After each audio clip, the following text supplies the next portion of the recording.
사람들에게 누구나 소원이 있습니다. 소원이 없는 사람은 죽은 사람이죠. 죽기 직전에도 소원이 있어요. 그렇죠? 죽기 직전에도 소원이 있다고요. 그러니까 소원이 없으면 죽은 거예요. 요즘 젊은 세대들, 미국이나 한국이나 첫 번째 소원이 좋은 직장이죠.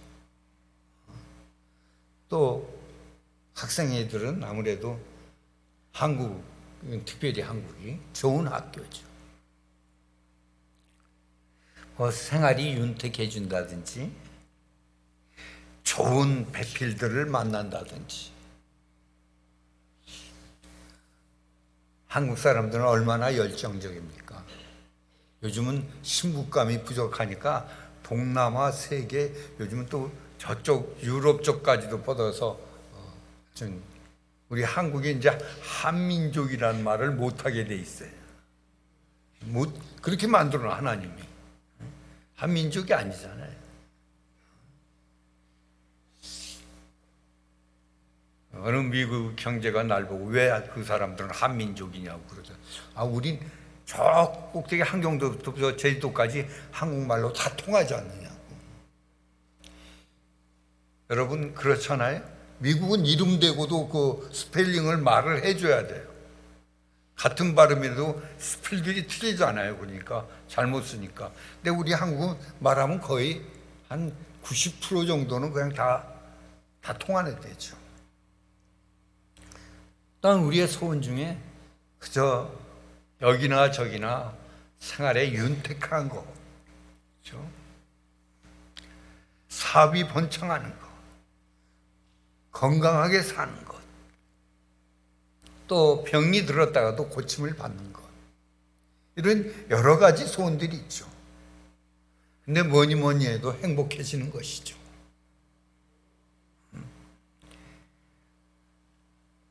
행복하지 않으면 우리 살맛 안 나잖아요. 근데 어떤 사람은 만나면 행복해지는 사람이 있고 겁주는 사람들이 있고요. 인상 쓰게 하는 사람들도 있잖아요. 우리 가운데 우리의 인생을 살아가면서 수많은 소원들이 있습니다. 아마 여러분들이 소원이 무엇인지는 모르겠어요.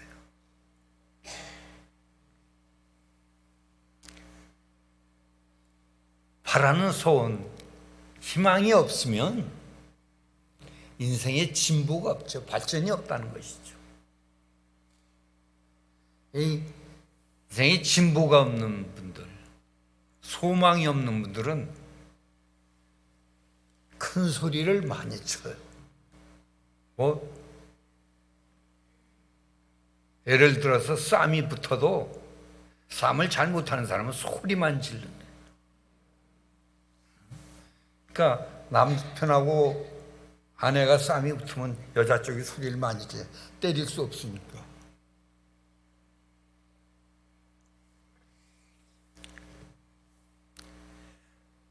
우리가 신앙생활에도 간절한 소망이 있어야 됩니다. 그래야 우리의 힘이 생길 수 있어요. 교회 속에서도 우리가 신앙생활할 때 힘이 없는 사람은 소리들만 질러요. 그러나 힘이 있게 되면, 신앙적인 것들이 있게 되면 웬만하면 잘 되겠지, 괜찮아지겠지, 또 최선을 다했겠지 하고 그냥 이해하고 넘어가게 돼 있는 것이죠. 어떤 목표를 가지고 있을 때 우리는 힘있게 무슨 문제든지 할 수 있습니다. 그러나 목표가 없게 되고 정말 희망이 없게 되면 소리밖에 질리는 거 없어요.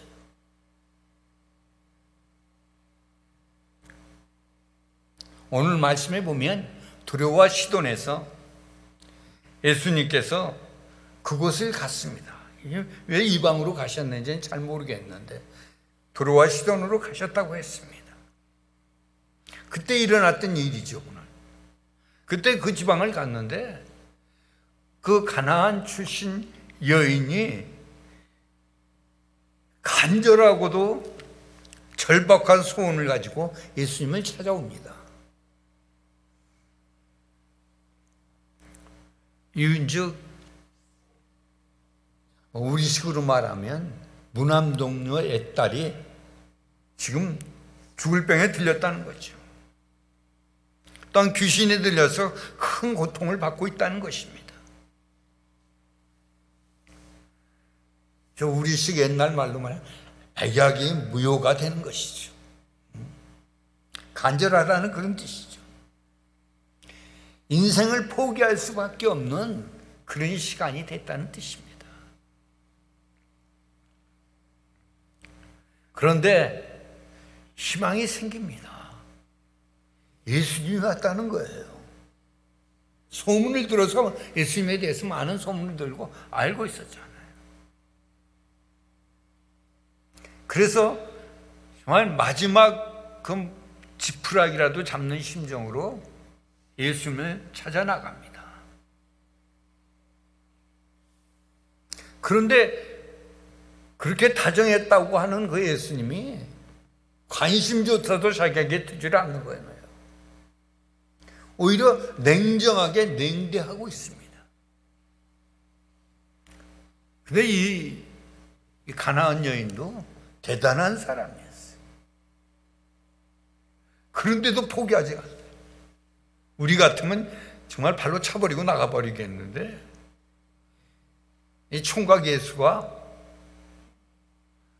너무 매정한 거예요.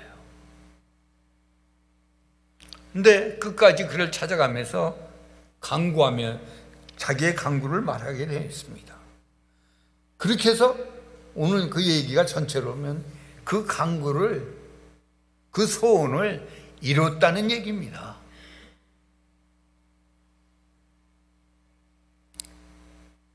그런데 그냥 이루어진 게 아니라 이 여인이 여러 가지 일들을 하고 있을 때 예수님께서 그 여인을 여러 가지 테스트를 합니다.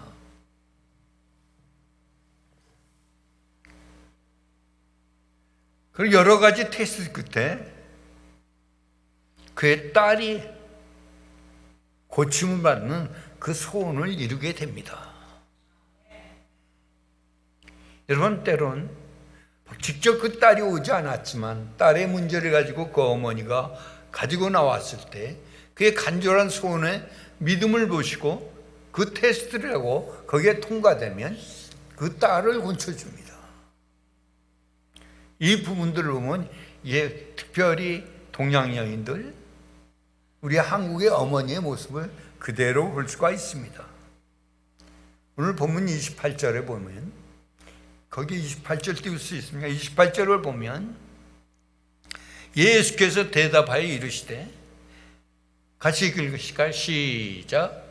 예수께서 대답하여 가라사대 여자여 내 믿음이 크도다. 내 세운대로 되리라 하시니 그 시로부터 그의 딸이 나으니라. 믿음이 딸의 믿음이 아니라 어머니의 믿음으로 그 믿음이 크다고 예수님이 칭찬하시면서 내 세운대로 되리라. 소원대로 되리라고 말합니다. 여러분도 금년 이제 한 10달 남았는데 여러분의 마음의 소원들이 믿음으로 말미암아 소원대로 되시길 주님의 이름으로 축복합니다. 이런 일들이 분명히 믿음으로 있다면 우리 얼마나 좋겠습니까?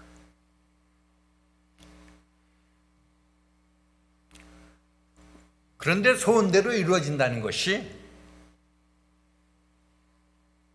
그대로 쉽게 되는 일만은 아니죠. 절대 값없이 거양 주어지는 그런 일들이 아닙니다. 상당히 거기에 대한 대가가, 보응이 있어야 된다는 거죠. 오늘도 이 가나안 여인도 그의 믿음이 인정되어서 그의 소원이 이루어집니다. 우리가 아무리 큰 소리 치고 뭐라 그래도 이 세상에 나보다 못난 사람은 없잖아요. 그러나 우리의 것들이 하는 것들이 인정되면 얼마나 마음도 기쁘고 상대도 기쁘게 됩니다. 오늘 이 가나안 여인, 한 이방 여인이 예수님 앞에 그의 마음의 소원이 인정돼서 그대로 그 소원대로 되는 역사가 일어납니다. 그렇다면 이 여인은 어떤 믿음을 가졌습니까?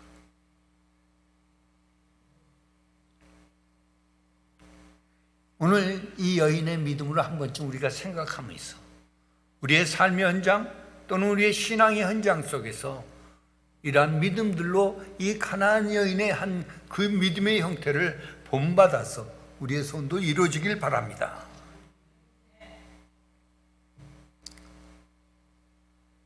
그렇게 어려운 문제들이 아니었죠. 우리의 소원이 이루어지려면, 우리의 마음의 소원이 이루어지려면 지금 처해 있는 환경을 극복해야 됩니다.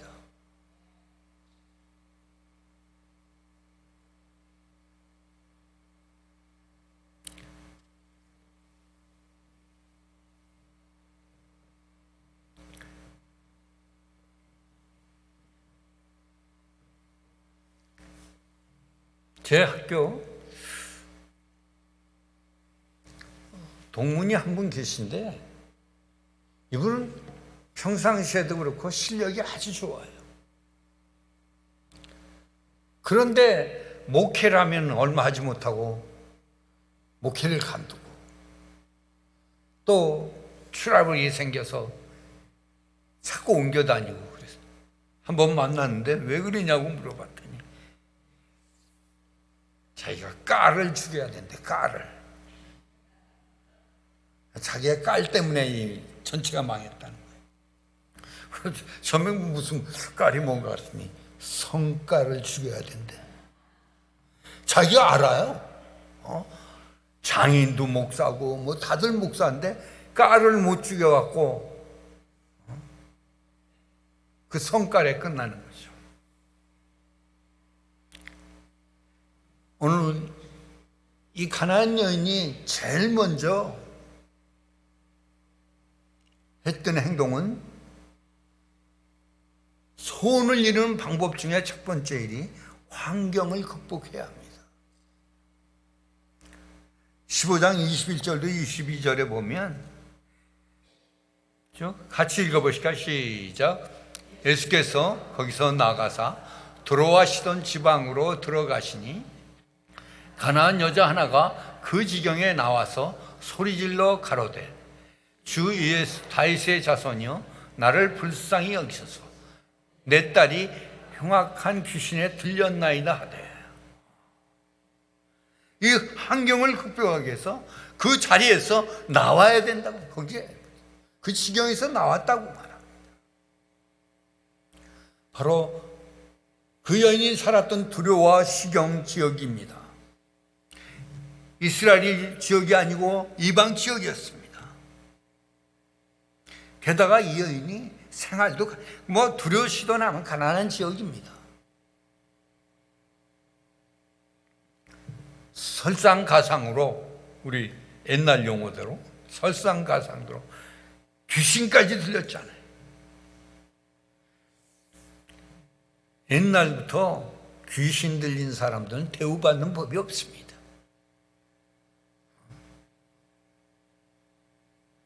이 귀신 받는 사람들의 특성은 그 성경상 보면 소리 지르고 큰 소리 치고 그러잖아요. 가난했죠. 그런데 전 재산을 들여서, 더군다나 그 작은 있는 재산 중에 전 재산을 들여서 딸의 그 귀신 들린 걸 건져보려고 모두 낭비했습니다. 이제 소망이 버려진 지치고 지친 그런 상태가 돼버릴 거예요. 자기의 삶의 모든 현장에서 포기할 수밖에 없었습니다. 이 가나안 여인은 그 환경에서 탈출하려고 하였습니다. 바로 오늘 본문 말씀에 보면 그 지경에서 나왔어요. 그 탈출하려고 하는 그 지경에서 나왔어요.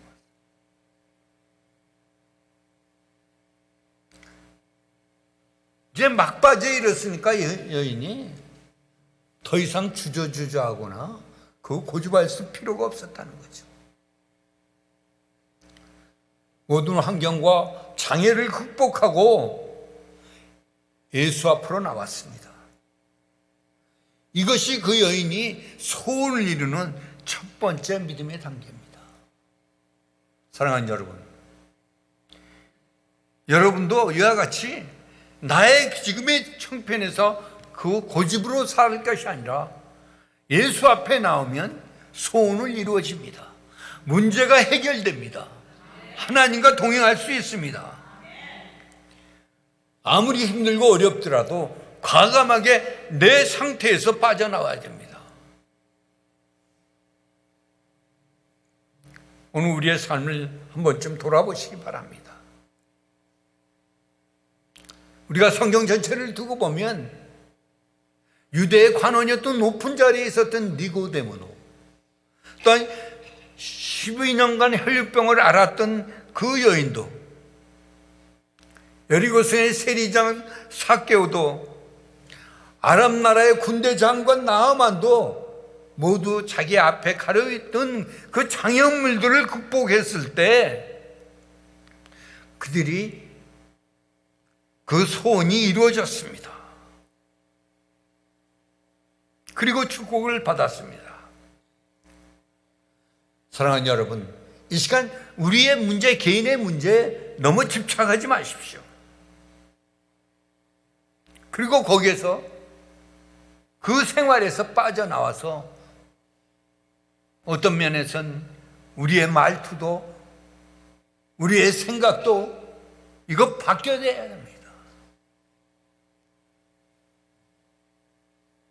나태함도 게으름도 이런 데 얽매지 말고 그런 삶의 현장에서 우리가 빠져나올 때 이것이 우리의 소원이 이루어지는 첫 번째 단계입니다. 이걸 우리는 믿음의 첫 단계라고 말할 수 있습니다. 두 번째, 이 여인의 모습 속에 보면 확실한 믿음과 간절한 기도가 있어야 된다는 것입니다.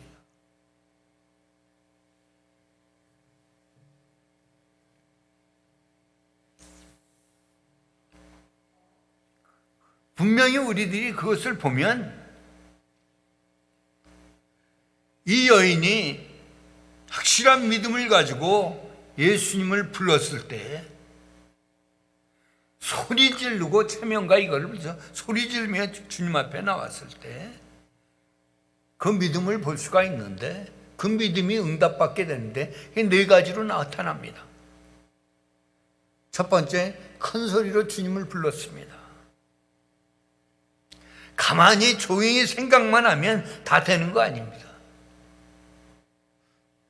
소리 질러야 될 일이 있고 조용히 기도하며 이루어질 일도 얼마든지 있습니다. 예수님께서 여리고성에 갔을 때 구걸하던 소경 바디메오가 그가 남들이 말리는데도 불구하고 조용하라고 하는데도 불구하고 소리를 지르면서 다윗의 자손 예수여 나를 불쌍히 여기소서. 남들이 말리는데 더 부르짖어 소리 질렀습니다. 그때 예수님이 가시던 길을 멈추시고 바디메오를 부릅니다. 부르짖어 기도할 때 하나님이 응답하십니다.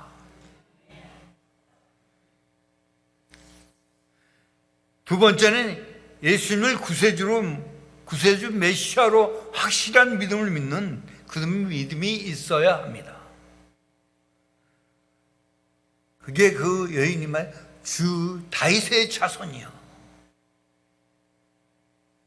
다른 말로 말하면 이것은 분명히 예수님을 바로 봤다는 것이죠.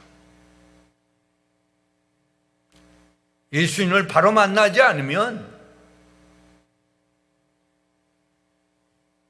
중간중간에 우리의 삶의 현장에 세상적인 것, 옛날 습성, 그거 못 고치고 그대로 나타나는 것이죠. 예수 만나면 변화가 이루어져야 합니다. 우리가 찬송 중에도 주 예수 내 마음에 들어와 계시노 변하여 새 사람 되고, 좀 변화된 모습들이 하나님 앞에서나 사람들 앞에서 보여져야 된다는 것입니다. 애껏 못 고치고 계속 그대로 변화된 거 아닙니다. 구원받은 사람들의 행동이 아니죠. 바로 주 예수 다윗의 자손이 하는 것은 예수 그리스도를 올바로 믿었고 그의 분명한 신앙 고백을 했던 것입니다. 거기에 속에 그 속에 주 예수님만이 내 딸 속에 있는 귀신을 쫓아낼 수 있고 병을 고쳐준다는 그런 확실한 믿음이 있게 되는 것입니다. 이와 같이 우리가 기도의 대상을 바로 알고 강구했다는 것은 당시 이방 여자로서는 굉장히 훌륭한 신앙 고백입니다. 우리도 예수님과 동행하면서 우리의 신앙 고백이 바로 예수 그리스도를 바로 고백할 수 있어야 됩니다. 우리의 선배들이 했던 것처럼 나는 죽고 예수만이 살아야 됩니다. 그렇지 않으면 옛버릇이 그대로 나와요. 세 번째, 그는 나를 불쌍히 여겨달라고 말합니다. 이게 자존심 팍 깎이는 일 아닙니까? 근데 불쌍히 여겨달라고. 다른 말로 말하면 그 딸의 고통을 자기의 고통으로 인식하고 말을 하는 것입니다. 모든 일에 자기 자신을 책임질 줄 아는 사람입니다. 누가 문제가 아니라 내 자신이 문제인 것을 인식하는 것이 크리스찬들에게 필요합니다. 자기 행동에 대해서 책임질 줄 아는 사람들, 바로 늘 사도 바울이 고백했던 것처럼 내가 십자가 앞에 매일 죽노라 했던 고백이 오늘 우리는 인간적인 모든 것들이 좀 죽기를 바랍니다. 그리고 예수만이 우리 안에서 살아나야 될 줄 믿습니다. 우리 교회도 마찬가지입니다. 예수만이 살아나는, 그리고 늘 내가 죄인이라는 고백들이 나오는 그런 성도들이 모이는 그런 교회가 되길 바랍니다. 바로 이러한 믿음들이 주님을 감동시켰던 것처럼 우리도 감동시킬 줄 말합니다. 그리고 확실한 고백을 합니다. 네 번째 뭐냐면 내 딸이 흉악한 귀신에 들렸다고 말했습니다. 자기 자신의 문제를 솔직히 다 고백하는 거예요. 이것 갖고 저것 갖고 이거 계산하고 저거 계산하는 것이 아니라 솔직히 내 자신의 문제를 예수님 앞에 놓는 것입니다. 사랑하는 여러분, 오늘도 여러분의 소원을 이루기 위해서는, 여러분의 기도가 응답받기 위해서는 이 네 가지의 가나안 여인의 고백처럼 우리의 신앙도 고백이 있어야 될 줄 믿습니다. 아무리 어려운 시험이라도 참고 이기는 믿음이 있습니다. 우리 예수님이 금방 대답하지 않았잖아요. 여자에게 굉장히 자존심 상하는 일이 많이 있었습니다. 오늘 본문에 보면 제일 먼저 일어나는 것이 구하여도 응답이 없는 시험입니다. 두 번째는 무시당하고 거절당하는 시험입니다. 세 번째, 멸시당하는 시험입니다. 내 자녀의 떡을 개게 주는 법이 없다. 이 여인이 그때 그 실상은 우리는 좋게 우리 성경에 읽어나가지만 그 유대인들의 간섭상 심한 욕이었거든요. 근데 그는 뭐랍니까? 맞습니다. 그러나 개들도 주인의 상에서 떨어지는 떡을 먹는다는 말로 예수님을 감동시킵니다. 이렇게 감동시킬 때 이 모든 것들이 있대. 그리고 25절 말씀에 보면 주여 저를 도와달라고 말합니다. 그때 예수님이 오히려 그 믿음에 감동해서 여자여 내 믿음이 크도다. 내 소원대로 되리라고 합니다. 사랑하는 여러분, 여러분들이 여러분의 소원을 금년 안에 이루려면 이 여인과 같은 믿음이 있어야 될 것입니다. 지금 나의 처해 있는 환경을 극복하십시오. 두 번째, 확실한 믿음과 간절한 기도가 있어야 합니다. 세 번째, 아무리 어려운 시험이라도 참고 이기는 여러분들 되시기 바랍니다. 이 가나안 여인 같은 믿음들을 가지고 여러분의 그 삶의 현장 속에서 있는 모든 유혹들을 벗어버리고 낙심하지 말고 오직 주님만 의지하고 여러분들의 소원을 이루는 귀한 성도들이 되시길 주님의 이름으로 축복합니다. 기도하겠습니다.